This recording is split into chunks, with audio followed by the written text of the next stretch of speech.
Good morning, आप सभी का स्वागत है। और आज हम फंजाई के जनरल कैरेक्टर्स का अध्ययन करेंगे। फंजाई यह शब्द लैटिन भाषा का शब्द है जिसका अर्थ है मशरूम्स। फंजाई ऐसे प्लांट्स का ग्रुप है जो कि नॉन क्लोरोफिलर्स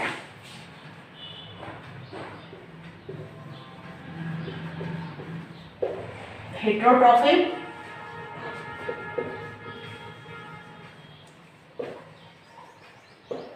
और थैलोफिटिक होते हैं।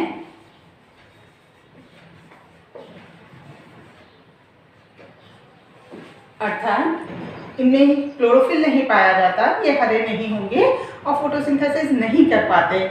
इस कारण यह अपना भोजन स्वयं नहीं बना पाते और यह इस कारण से हेटेरोट्रॉफिक ऑर्गेनिज्म है।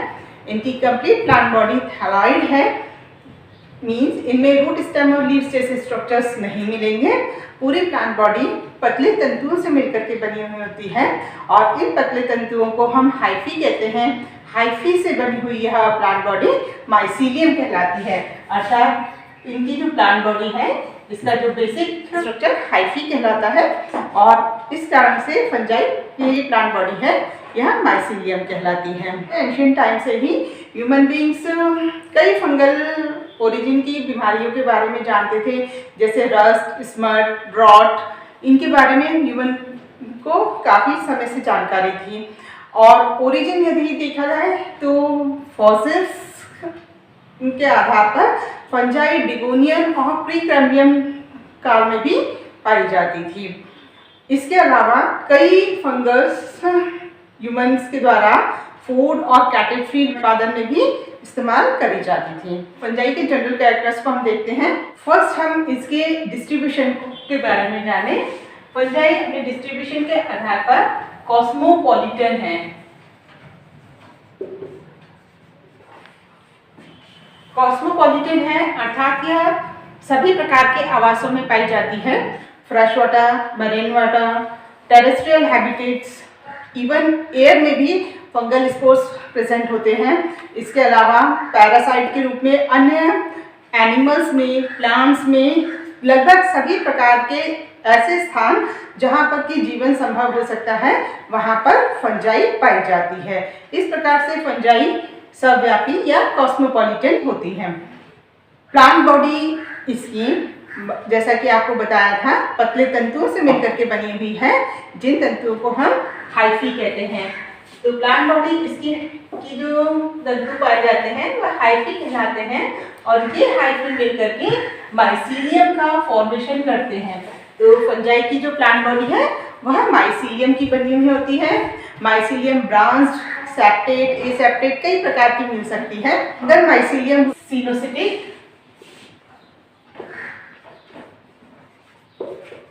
या सेप्टेट दोनों ही प्रकार की मिलती है। सिनोसिटिक अर्थात संकोशित माइसीलियम मीन्स इसमें सेप्टा नहीं पाए जाएंगे और सारी जो कोशिकाएं हैं, सारी सेल्स हैं, उनको प्रोटोप्लाज्म आपस में मिलकर के एक कंप्लीट स्ट्रक्चर का फॉर्मेशन करेंगे। यहाँ पर हम डिफरेंट सेल्स को अलग अलग से डिफ्रेंशिएट नहीं कर सकते हैं। सेप्टेट अर्थात ऐसी स्ट्रक्चर है जिसमें कि पट या सेप्टा पाए जाते हैं, जिससे कि कारण माइसीलियम जो है वो अलग अलग सेल से मिलकर के बनी हुई हमें दिखती है। सेप्टेट जो माइसीलियम होती है यह यूनिन्यूक्लिएट हो सकती है, अर्थात इसमें एक केंद्रक पाया जाएगा या ये बाई न्यूक्लिएट भी हो सकती है। मीन्स प्रत्येक कोशिका में दो केंद्रक प्रेजेंट है या यह मल्टी न्यूक्लिएट अवस्था में भी हमें मिल सकती है। इस प्रकार से जो फंगल माइसीलियम है वो सिनोसिटिक या सेप्टेट हो सकती है। जिन माइसीलियम में सेप्टा पाए जाते हैं उन माइसीलियम के सेप्टा में पोर्स प्रेजेंट हो सकते हैं। सेप्टा पोर्स युक्त होते हैं अर्थात इनमें छिद्र पाए जाते हैं। यह पोर्स सिंपल हो सकते हैं या विशेष प्रकार के पोर्स हो सकते हैं जिन्हें हम डॉलीपोर्स कहते हैं। सेप्टा में दो प्रकार के पोर्स पाए जाते हैं, सिंपल पोर या डॉलीपोर। सेप्टा की यदि हम बात करें सिंपल पोर्स की, तो सिंपल पोर्स में जो सेल वॉल है उसमें एक सामान्य सा छिद्र पाया जाएगा जिससे कि प्रोटोप्लाज्म का दो सेल्स के मध्य एक्सचेंज इसे यहाँ से पोर्स से पॉसिबल हो सकता है। दूसरे सेप्टा की बात करें, डॉलीपोर सेप्टा। डॉलीपोर सेप्टा बेसिडियोमाइसीटीज के मेंबर्स में पाए जाते हैं। डॉलीपोर सेप्टा के अंतर्गत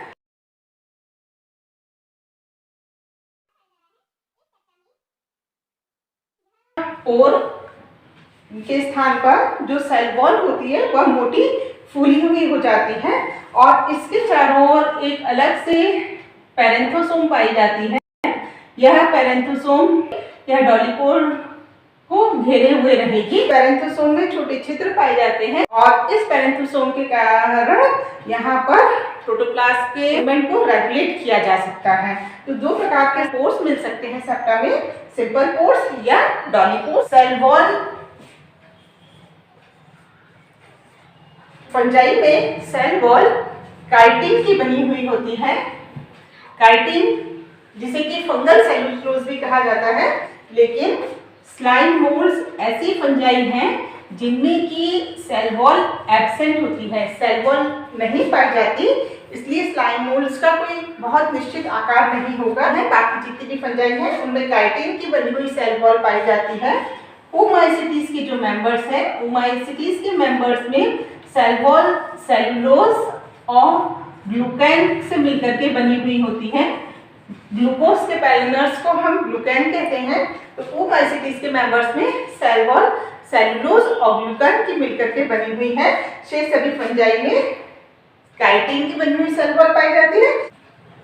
फंजाई में क्लोरोफिल एब्सेंट होता है, क्लोरोफिल नहीं पाया जाता, इस कारण से फंजाई ग्रीन कलर की नहीं होती है और इनमें कैरोटीन्स पाए जाते हैं।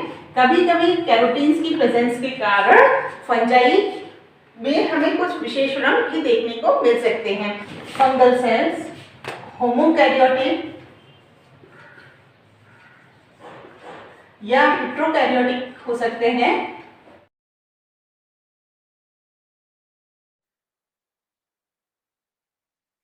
सेल के अंदर पाए जाने वाले यदि सभी न्यूक्लियस जेनेटिकली एक समान होते हैं तो उसे हम होमोकैरियोटिक कहते हैं, लेकिन सिंगल सेल में पाए जाने वाले न्यूक्लियस अलग अलग जेनेटिक संरचना वाले हों तो उसे हम हेट्रोकैरियोटिक कहेंगे। फंजाई हैप्लॉइड, डिप्लॉइड या डाइकैरियोटिक अवस्था भी दर्शाती है, अर्थात फंजाई में हैप्लॉइड नंबर ऑफ क्रोमोसोम मिल सकता है, डिप्लॉइड या 12 नंबर ऑफ क्रोमोसोम मिल सकता है, या इनमें दो न्यूक्लियस एक साथ एक ही कोशिका में उपस्थित हो सकते हैं। फ्लैजिला फंजाई के केवल लोअर ग्रुप्स में प्रेजेंट होते हैं, अर्थात लोअर ग्रुप्स जैसे फाइकोमाइसीटीज के में मोटाइल सेल्स प्रेजेंट होंगी, इनमें मोटाइल सेल्स मिलेंगी, लेकिन हायर जो ग्रुप्स होते हैं जैसे एस्कोमाइसीटीज या बेसिडियोमाइसीटीज, इनमें फ्लैजिला नहीं पाए जाते। जीवन की किसी भी अवस्था में फ्लैजिला नहीं बनते हैं। जिन फंजाई में फ्लैजिला पाए जा रहे हैं अर्थात फाइकोमाइसीटीज के मेंबर्स में जब मोटाइल स्टेजेस हैं तो मिलने वाले फ्लैजिला दो प्रकार के होते हैं, एक तो एक्रोनिमेटिक फ्लैजिला, दूसरे पेंटोनिमेटिक।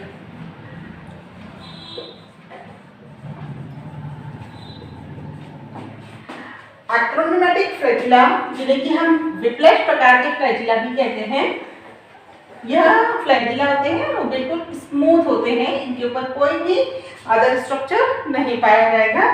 जबकि पेंटोनिमेटिक फ्लैजिला जिन्हें हम टिंसल टाइप के फ्लैजिला कहते हैं, इन फ्लैजिला के ऊपर छोटे छोटे रोम पाए जाते हैं, छोटे थ्रेड लाइक स्ट्रक्चर्स होंगे।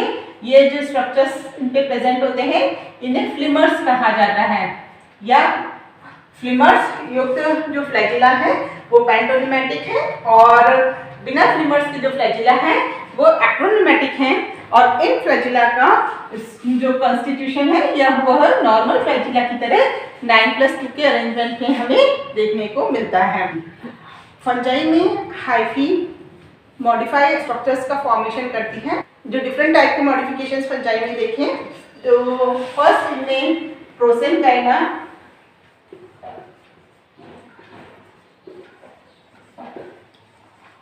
प्रोसेनकाइमा क्या होता है यदि कई सारे फंगल हाइफी पैरेलल एक दूसरे के साथ अरेंज्ड कॉम्पैक्टली हो जाते हैं और इनकी इंडिजिनिटी नष्ट नहीं होती, तो ऐसा जो कॉम्पैक्ट माइसीलियम बनेगी इसे हम प्रोसेनकाइमा कहते हैं। नेक्स्ट प्रकार का फंगल मॉडिफिकेशन कहलाता है स्यूडोपेरेन्काइमा।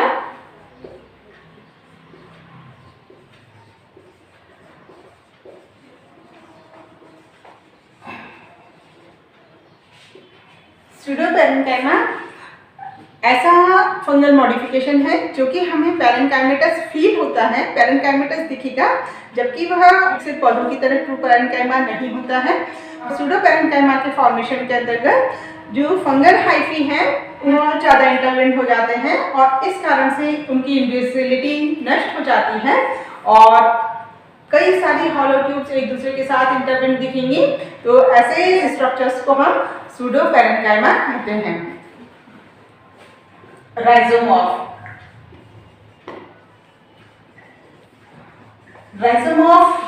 ऐसा मॉडिफिकेशन है जो कि दिखने में हमें रूट की तरह दिखाई देगा। इंटरनल स्ट्रक्चर्स में यद्यपि राइजोमॉर्फ हायर प्लांट की रूट से डिफरेंट होते हैं, परंतु इनमें सोमेटिक हाइफी अपनी इंडिविजुअलिटी नहीं रखती और एक तरीके से रूट के जैसा दिखने वाला स्ट्रक्चर बना लेते हैं, जिसे हम राइजोमॉर्फ कहते हैं। राइजोमॉर्फ इंडिविजुअल हाइफी की अपेक्षा बहुत अधिक इंफेक्शियस होते हैं। मॉडिफिकेशन कहलाता है स्क्लेरोशियम। स्क्लेरोशियम ग्लोबोस स्ट्रक्चर्स हैं, यह फंजाई की रेस्टिंग फेज होती है। स्क्लेरोशियम के फॉर्म में एग्रीगेट हुए ये फंगल हाइफी कई वर्षों तक जीवित रह सकते हैं और बहुत एडवर्स या प्रतिकूल परिस्थितियों में भी फंगल स्क्लेरोशियम के फॉर्म में सरवाइव कर पाती है। नेक्स्ट मॉडिफिकेशन है एप्रिसोरियम।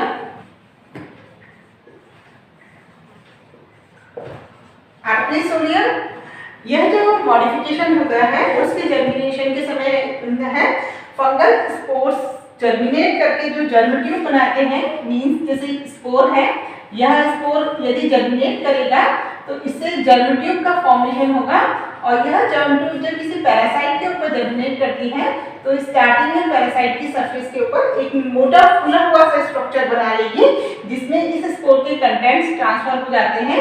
यह फुला हुआ जो स्ट्रक्चर होता है यह एप्रिसोरियम कहलाता है और एप्रिसोरियम फंगस को अपने होस्ट के ऊपर चिपकने में मदद करती है।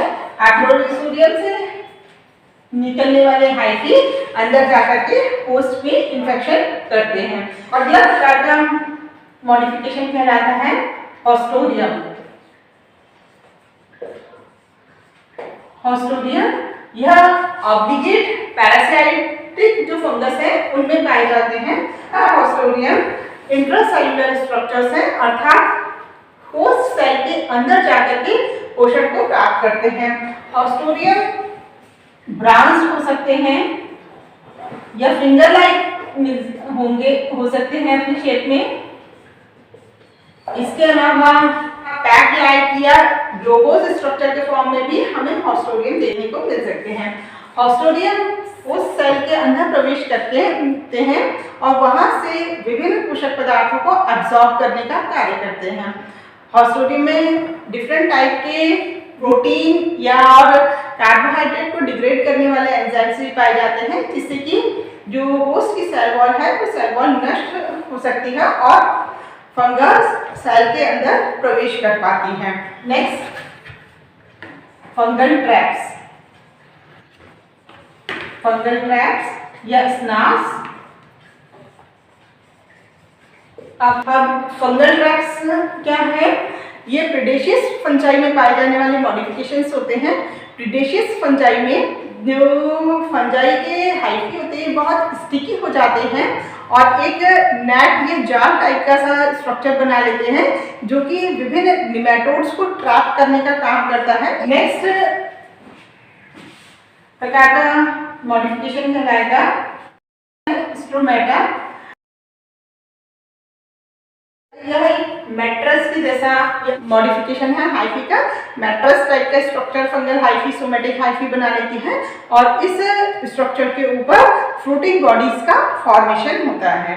तो इस प्रकार से डिफरेंट फंक्शंस को करने के लिए फंगल हाइफी डिफरेंट प्रकार की मॉडिफिकेशन कर सकती है, जो कि प्रोसेनकाइमा, स्यूडोपेरेन्काइमा, राइजोमॉर्फ, स्क्लेरोशियम, एप्रिसोरियम, ऑस्टोरियम या फंगल ट्रैप्स या स्ट्रोमेटा हो सकते हैं। मोड ऑफ न्यूट्रिशन के आधार पर फंगस 3 टाइप की है, एक तो पैरासिटिक, दूसरा सैप्रोफिटिक और थर्ड सिम्बायोटिक। तो मोड ऑफ न्यूट्रिशन के आधार पर पैरासिटिक, सैप्रोफिटिक या सिम्बायोटिक फंजाई हो सकती है। पैरासिटिक फंजाई जो कि किसी होस्ट से अपना पोषण प्राप्त करती है, लिविंग ऑर्गेनिज्म से न्यूट्रिशन को ऑब्जर्व कर रही है, तो वो हम पैरासिटिक फंगस कहेंगे। सैप्रोफिटिक फंगस जो कि डेड डिके ऑर्गेनिक मटेरियल से अपना पोषण लेती है, और सिम्बायोटिक फंजाई जो कि किसी लिविंग ऑर्गेनिज्म के साथ एसोसिएशन में रहे, जहां पर लिविंग ऑर्गेनिज्म जिसके साथ ही सिम्बायोसिस में है और फंजाई दोनों को ही उस एसोसिएशन से बेनिफिट होता हो, तो उसे हम सिम्बायोटिक एसोसिएशन कहेंगे।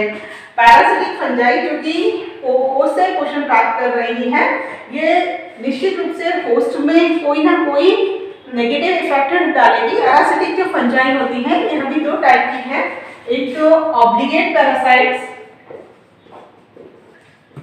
ऑब्लिगेट पैरासाइट या यह फैकल्टेटिव सैप्रोफाइट हो सकती है। ऑब्लिगेट पैरासाइट यह ऐसी फंगस होती है जो कि सिर्फ और सिर्फ लिविंग ऑर्गेनिज्म या होस्ट पर ही से ही जो अपना न्यूट्रिशन प्राप्त कर सकती है लिविंग होस्ट से, उसे हम ऑब्लिगेट पैरासाइट कहते हैं।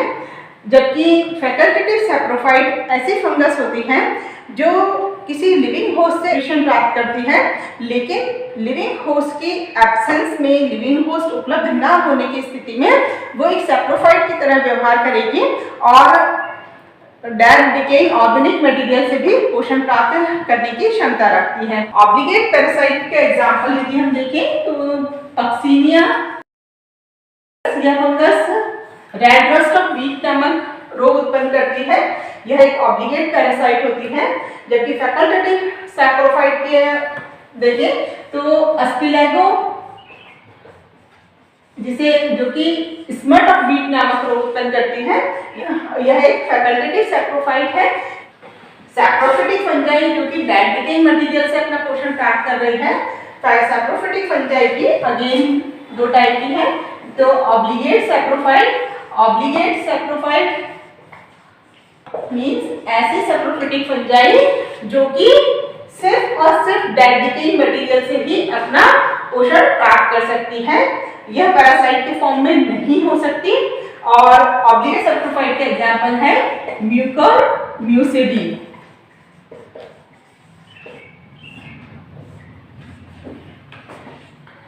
नेक्स्ट सैप्रोफिटिक फंजाई है फैकल्टेटिव पैरासाइट।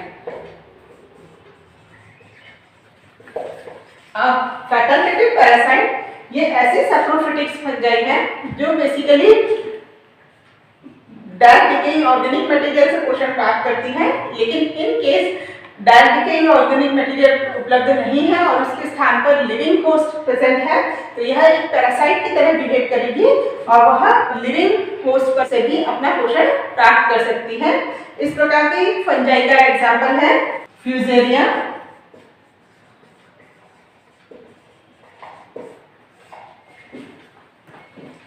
पैरासिटिक और सैप्रोफिटिक के अलावा फंजाई सिम्बायोटिक नेचर की भी हो सकती है। सिम्बायोटिक फंजाई जो कि किसी हायर ऑर्गेनिज्म के साथ दोनों के लिए बेनिफिशियल प्रकार का एसोसिएशन फॉर्म करती है, ये सिम्बायोटिक फंजाई कहलाएगी।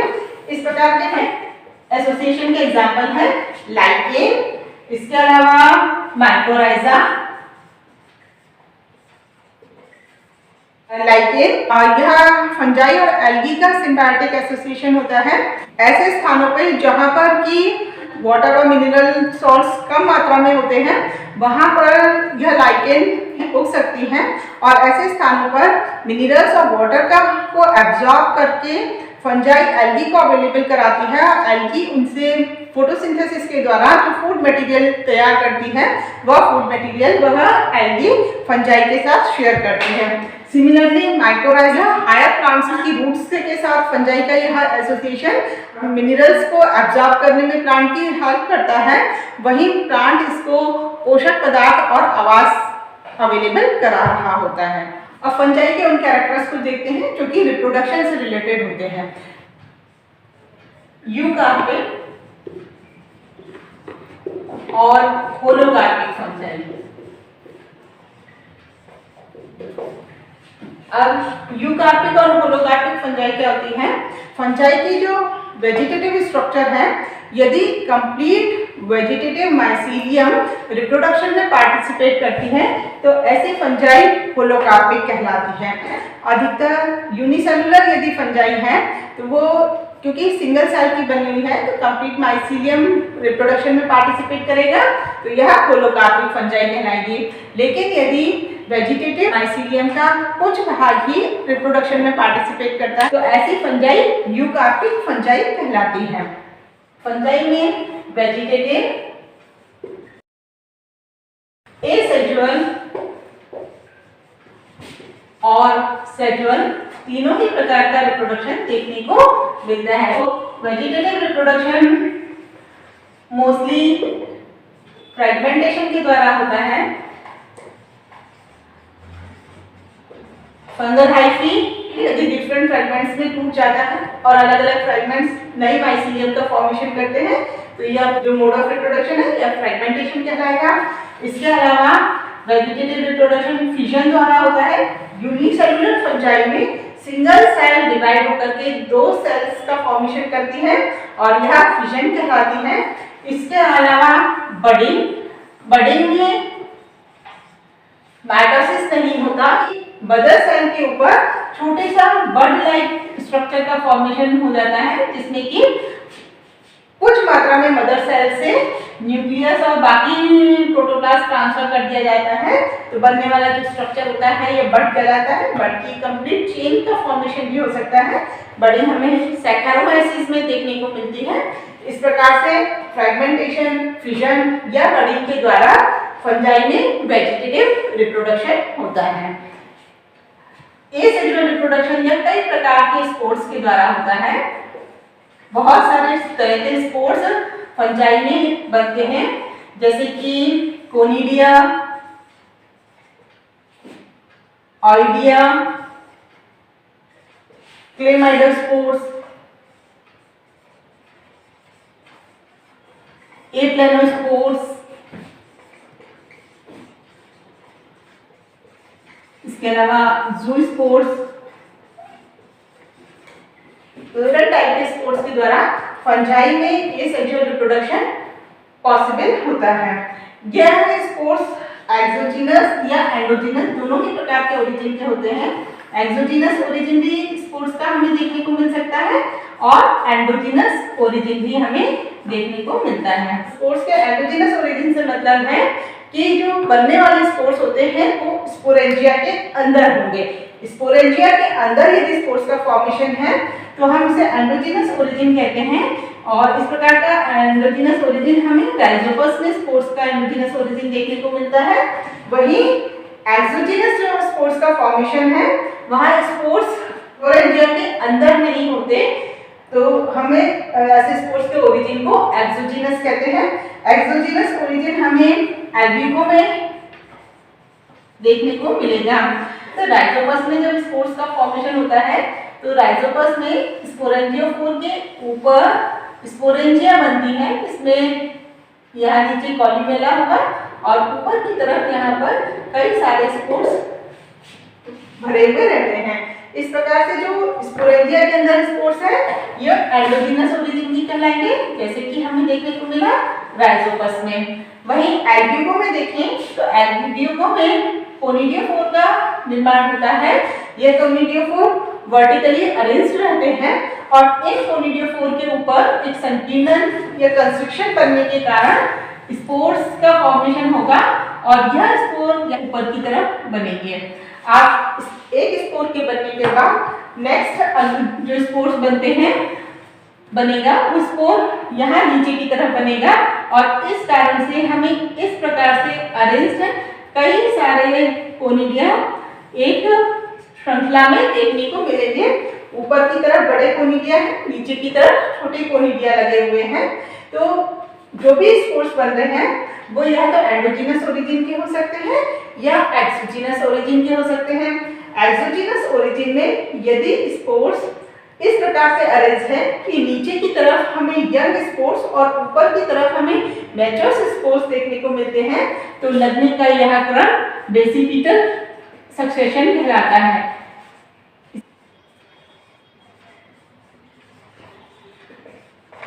लेकिन इसके विपरीत यदि स्पोर्स इस प्रकार से अरेंज हो कि मैच्योर स्पोर्स नीचे की तरफ और इमैच्योर स्पोर्स ऊपर की तरफ अरेंज हो, तो लगने के क्रम को हम एक्रोपीटल सक्सेशन कहते हैं। नेक्स्ट फंजाई में सेंट्रल रिप्रोडक्शन को देखते हैं।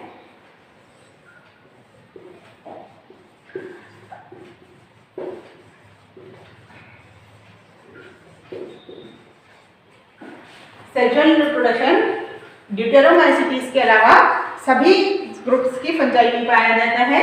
केवल ड्यूटेरोमाइसीटीज के मेंबर्स में सेंट्रल रिप्रोडक्शन एब्सेंट होगा। सेंट्रल रिप्रोडक्शन 3 स्टेप प्रोसेस होता है। फर्स्ट स्टेप कहलाता है प्लाज्मोगैमी। प्लाज्मोगैमी के अंतर्गत दो गैमीट्स के मध्य फ्यूजन होता है, लेकिन फ्यूजन केवल साइटोप्लाज्म का हो, न्यूक्लियस का फ्यूजन इस स्टेप में नहीं आता। दोनों न्यूक्लियस एक ही साइटोप्लाज्म के अंतर्गत यदि आ जाते हैं तो यह प्रक्रिया प्लाज्मोगैमी कहलाती है। नेक्स्ट स्टेप कहलाता है कैरियोगैमी। कैरियोगैमी के अंतर्गत एक ही साइटोप्लाज्म में उपस्थित दोनों कंपैटिबल न्यूक्लियस का जेनेटिक मटेरियल फ्यूज करेगा और इस कारण से एक डिप्लॉयड न्यूक्लियस का फॉर्मेशन होता है। थर्ड स्टेप है मियोसिस। मियोसिस के द्वारा जेनेटिक मटेरियल का रीअरेंजमेंट होकर के और अल्टीमेटली 4 सेल्स का फॉर्मेशन होगा।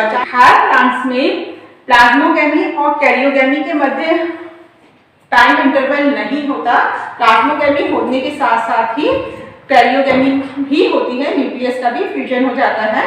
परंतु फंजाई में कई ऐसे मेंबर्स हैं जिनमें प्लाज्मोगैमी के बाद कैरियोगैमी डिलेड होती है। प्लाज्मोगैमी से 2 कंपैटिबल न्यूक्लियस एक साइटोप्लाज्म में तो आ गए, परंतु उनमें फ्यूजन नहीं होगा।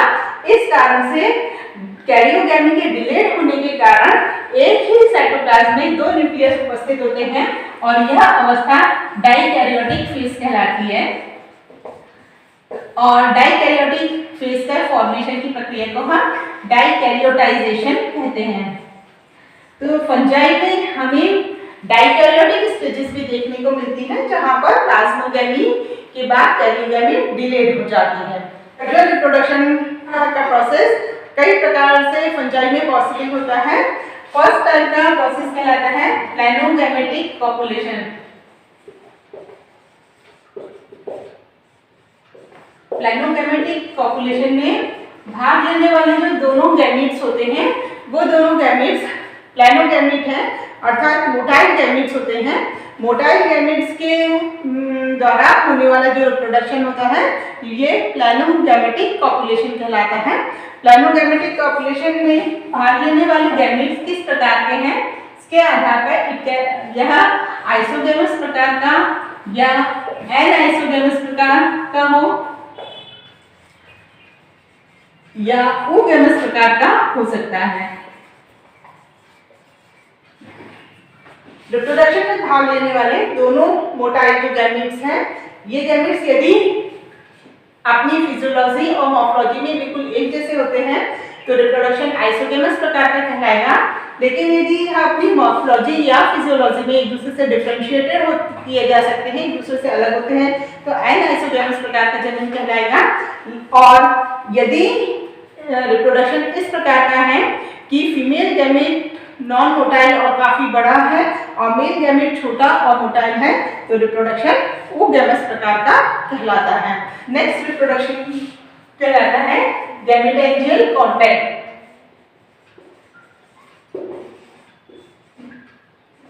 गैमेटेंजियल कॉन्टैक्ट के अंतर्गत भाग लेने वाले गैमेट्स नॉन मोटाइल होते हैं और मेल गैमेट्स को फीमेल गैमेट्स तक पहुंचाने का कार्य गैमेटेंजिया से बनने वाली फर्टिलाइजेशन ट्यूब के द्वारा होता है।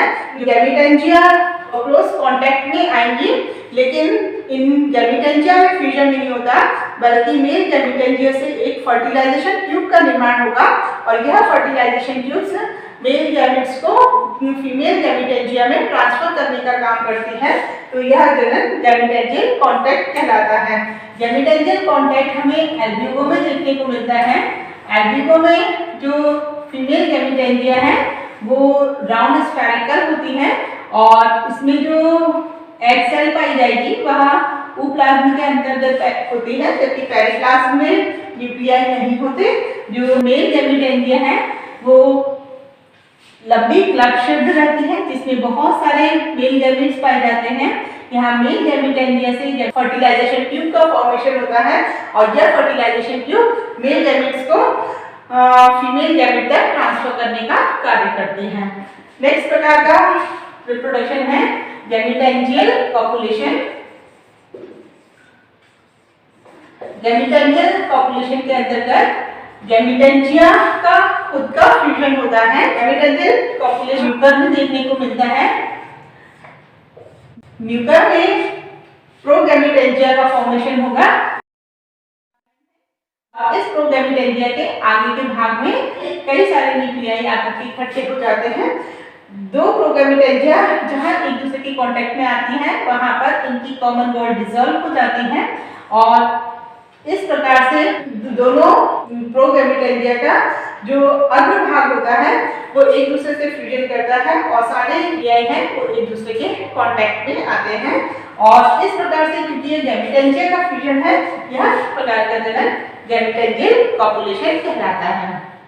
नेक्स्ट प्रकार का रिप्रोडक्शन है स्पर्मेटाइजेशन। स्पर्मेटाइजेशन के अंतर्गत गैमीट्स का फॉर्मेशन नहीं होता, बल्कि स्पोर लाइक स्ट्रक्चर्स बनते हैं जिन्हें कि हम स्पर्मेशियम कहते हैं। और यह स्पर्मेशियम एक मेल गैमीट की तरह से कार्य करते हैं। इस प्रकार का जनन हमें पक्सीनिया में देखने को मिलता है। पक्सीनिया में फीमेल गैमेट्स का फॉर्मेशन नहीं होता। यहाँ पर लंबे पतले हाइफी बनते हैं जो कि रिसेप्टर हाइफी कहलाते हैं। इन रिसेप्टिव हाइफी से स्पर्मेशियम आकर के अटैच होते हैं और रिसेप्टिव हाइफी और स्पर्मेशियम की अटैचमेंट का वॉल होती है। ये डिसॉल्व हो जाने के कारण स्पर्मेशियम का सारा मटेरियल यहाँ रिसेप्टिव हाइफी में आ जाता है और इस प्रकार से दो डिफरेंट प्लांट का फ्यूजन होता है। नेक्स्ट प्रकार का रिप्रोडक्शन का प्रोसेस है सोमेटोगेमी। सोमेटोगेमी के अंतर्गत मेल या फीमेल गैमेट्स का फॉर्मेशन नहीं होता और न ही इनमें गैमेटेंजिया बनती है, जबकि सोमेटिक हाइफी ही आपस में फ्यूजन करके डिप्लॉयड या डाइकैरियोटिक फेज का फॉर्मेशन करते हैं। इस प्रकार का रिप्रोडक्शन हमें देखने को मिलता है एगैरिकस में। इस प्रकार से हम देखते हैं कि फंजाई में गैमेटोगैमेटिक कॉपुलेशन, गैमेटेंजियल कॉन्टैक्ट, गैमेटेंजियल कॉपुलेशन, स्पर्मेटाइजेशन या सोमेटोगेमी के द्वारा सेक्सुअल रिप्रोडक्शन होता है। फंजाई में हमें डीजेनरेशन ऑफ सेक्सुअल रिप्रोडक्शन देखने को मिलता है, अर्थात जो लोअर ग्रुप्स की फंजाई हैं उनमें सेक्सुअल रिप्रोडक्शन एडवांस्ड होगा, जबकि जैसे जैसे हम हाई ग्रुप्स की फंजाई की ओर जाते हैं वैसे वैसे सेक्सुअल रिप्रोडक्शन डीजेनरेट होने लगता है, समाप्त होने लगता है और हायर फंजाई में हमें सेक्सुअल रिप्रोडक्शन देखने को नहीं मिलता। इस प्रकार से रिप्रोडक्शन में हमें फंजाई में प्रोग्रेसिव सिंप्लिसिटी देखने को मिलती है। फंजाई में कई प्रकार की लाइफ साइकिल्स होती हैं। फंजाई में लाइफ साइकिल हैप्लॉइड हो सकती है, इसके अलावा हैप्लॉइड डाइकैरियोटिक,